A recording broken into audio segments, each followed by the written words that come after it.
मैं हूं मनोहर मनोज, पुनः कार्यक्रम सत्य असत्य और अर्ध सत्य में। दोस्तों, आज हम बात करेंगे पाकिस्तान के पूर्व प्रधानमंत्री और दुनिया के अजीम cricketer turn politician Imran Khan. Imran Khan अभी लगातार सुर्खियों में है। हालांकि वह 2 साल पहले ही वहां के मिलिट्री रूलर के द्वारा एक नए पॉलिटिकल कॉम्प्रोमाइज में जेल के सीखचों के अंदर कर दिए गए और अब लगातार उन्हें जेल में यातनाएं देने की खबरें आ रही हैं। बीच में यह खबर आई कि करीब 2 महीने से उनके परिवार वालों को जेल के अंदर भेंट नहीं करने दिया गया। दोस्तों, हम बता दें कि पाकिस्तान में जो पॉलिटिकल जमात है वह 3 प्रमुख जमात है। एक तो भुट्टो परिवार के द्वारा चालित पाकिस्तान पीपुल्स पार्टी, जिसका कि पाकिस्तान के दक्षिणी सूबे सिंध और उससे नज़दीक के इलाकों में प्रभाव है। दूसरी पार्टी है पाकिस्तान मुस्लिम लीग नवाज, और उसका ज़्यादा प्रभाव पाकिस्तान के पंजाब प्रोविंस, जो पाकिस्तान का सबसे बड़ा प्रोविंस, करीब 40% आबादी जहाँ रहती है और पूरे शासन प्रशासन में जिनकी ज़्यादा धाक है, वहाँ उनका प्रभुत्व है। और तीसरी पार्टी इमरान खान, जो पाकिस्तान के बहुत बड़े क्रिकेटर थे, जो पूरी दुनिया में सोर्स ऑफ इंस्पिरेशन माने जाते थे युवा क्रिकेटरों के लिए, जिन्होंने पाकिस्तान को विश्व विजेता बनाया और पाकिस्तान और भारत की बायलैटरल सीरीज में अपनी कप्तानी में वो लगातार पाकिस्तान को जिताते रहे। लेकिन जब इमरान खान ने अपनी क्रिकेट की लोकप्रियता का फायदा वहाँ की राजनीति में जाने के लिए इस्तेमाल किया, तो शुरू में उन्हें बड़ा ही नाको चने चबाने पड़े। लेकिन अरसा दर अरसा, करीब दशक, 2 दशक और 3 दशक के बाद कहीं न कहीं उनकी पार्टी का सांगठनिक विस्तार हुआ। तो दूसरी तरफ पाकिस्तान की जो परमानेंट एस्टेब्लिशमेंट जिसे कहा जाता है, आर्मी, जो वहाँ की पूरी राजनीति पर पूरा नियंत्रण रखती है, कहीं न कहीं एस्टेब्लिशमेंट का विश्वास इमरान खान की पार्टी, जो पाकिस्तान तहरीक इंसाफ पार्टी के रूप में जानी जाती है, जिसे संक्षेप में पीटीआई कहते हैं, वो उसको उन्होंने हासिल किया। और 2018 या 19 में जब चुनाव हुए पाकिस्तान में, यानी कि 2019 में जब चुनाव हुए, तो कहीं ना कहीं पाकिस्तान की तहरीक इंसाफ पार्टी, इमरान खान की पार्टी, एक सिंगल लार्जेस्ट पार्टी बनी। लेकिन चूंकि उनके कहीं ना कहीं मिलिट्री रूलर से साथ कॉम्प्रोमाइज हुआ, तो उन्हें शासन मिला, सत्ता मिली। और सत्ता में आने के बाद इमरान खान, जो कहीं ना कहीं न केवल एक क्रिकेटर के रूप में बल्कि man of integrity, man of charity के रूप में वो शौकत खानम अस्पताल बनाकर के चर्चित हुए। उसके लिए पूरे दुनिया के तमाम मुल्कों से, भारत सहित तमाम तरीके के कार्यक्रम करा करके उन्होंने चंदे लिए। और शौकत खानम अस्पताल के जरिए उनकी जो राजनीति में एंट्री हुई, और फिर उसके बाद पाकिस्तान में भ्रष्टाचार को लेकर, पाकिस्तान में गुर्बत को लेकर, पाकिस्तान के जो पॉलिटिकल एलीट हैं उसके खिलाफ उन्होंने अटैक किया, धावा बोला। और जब 2019 में वो पाकिस्तान के प्रधानमंत्री बने, तो इमरान खान कुछ भारी गलतियां कर बैठे। हो सकता है कि उन्होंने राजनीतिक नजरिए से वहां के एस्टेब्लिशमेंट को तो मिला करके रखा, लेकिन अपने सारे विपक्षी राजनीतिक दलों पर उन्होंने लगातार बदले की कार्रवाई की, लगातार उन पर अटैक किए। और खास करके नवाज शरीफ और उनकी पार्टी पाकिस्तान पीपुल्स पार्टी और भुट्टो परिवार और जरदारी परिवार के खिलाफ उन्होंने लगातार कोई न कोई आरोप, कोई न कोई जांच, कोई न कोई अभियोग पर उस पर लगातार काम करते रहे। इमरान खान को ये लगा कि जब हम अपने पॉलिटिकल विपक्षियों को धराशाही कर देंगे पाकिस्तान की राजनीति और सत्ता पा करके, तो उनका काम आगे के लिए राह उनका आसान हो जाएगा। मिलिट्री एस्टेब्लिशमेंट तो उनके साथ है ही।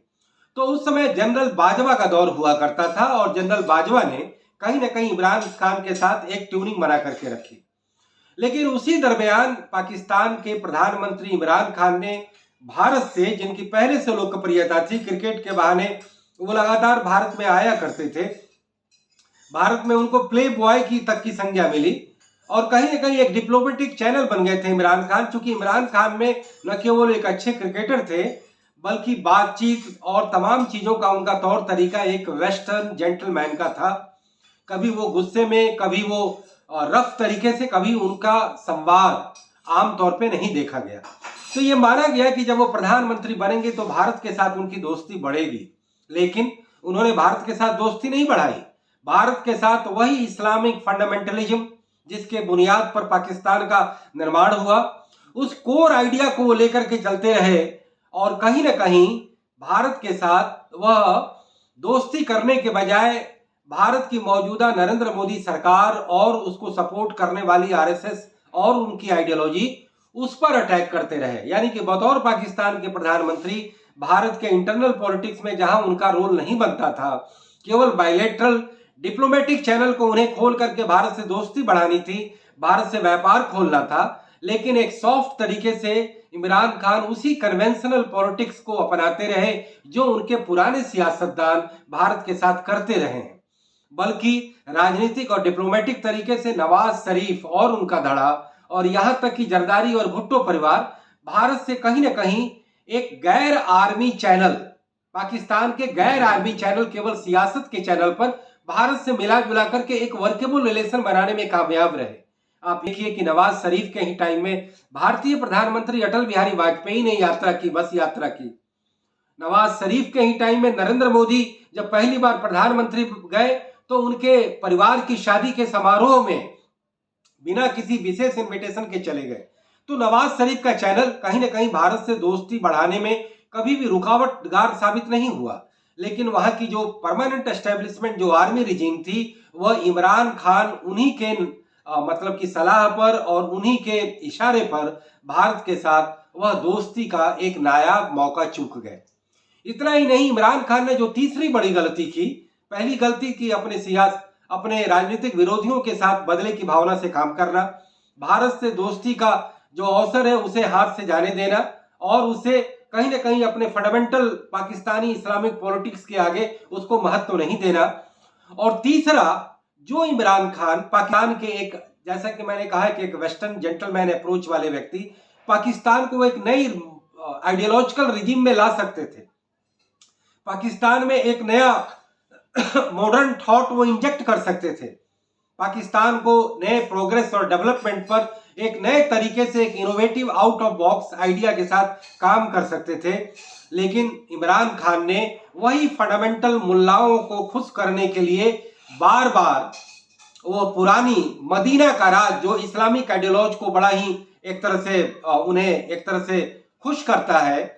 और उसको लेकर के वो बार बार मदीने के राज को अपना आइडियल बना करके कहीं ना कहीं इस्लामिक थॉट को वो बेचा करते थे। उन्हें ये लगा कि आर्मी खुश है, मुल्ला खुश है, एंटी इंडिया का स्टांस है, तो उनकी राजनीतिक सत्ता जो है वो स्थायी रहेगी। लेकिन कहीं ना कहीं पाकिस्तान के जो पुराने सियासत के धड़े थे, पुरानी जो पार्टियां थी, उसके चाल में इमरान खान फंस गए और कोई एक ऐसा मौका आया जिसमें किसी भी तरीके का कोई ऐसा मौका जिसमें कि ये बताया गया कि इन्होंने गद्दारी की है, पाकिस्तान का कोई नेशनल कोई चीज जो है वो विदेशों से साझा किया है, और जब सत्ता पक्ष किसी के खिलाफ मन बना ले तो उसके खिलाफ कितनी फाइलें अपने आप ही खुल जाती हैं। तो कहीं ना कहीं उन्होंने सेना का जो है विश्वास खोया। जो उस समय आईएसआई के जो चीफ हुआ करते थे आसिम मुनीर, उनकी इमरान से नहीं बनी और वो अपने वक्त का इंतजार करता रहा। जब वो आर्मी का एक तरह से सरबराह बन गया, जब वो आर्मी का चीफ बन गया, तो उसकी पूरी पॉलिटिक्स पे कंट्रोल हो गई और वहां की क्या सियासत दल या सियासी, इमरान खान तो अभी अदियाला जेल में ही है। बताया जा रहा है कि उन्हें वहां की एस्टेब्लिशमेंट ऐसे जगह पर उन्हें ट्रांसफर करना चाहती है जिससे उनके जो परिवार या उनकी पार्टी के लोग उनसे जल्दी में मिल न सकें।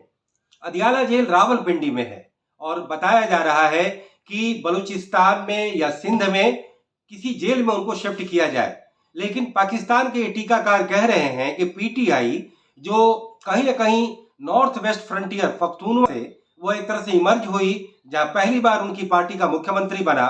फिर उसके बाद पंजाब में उसका जो है वर्चस्व बढ़ा, और अब पता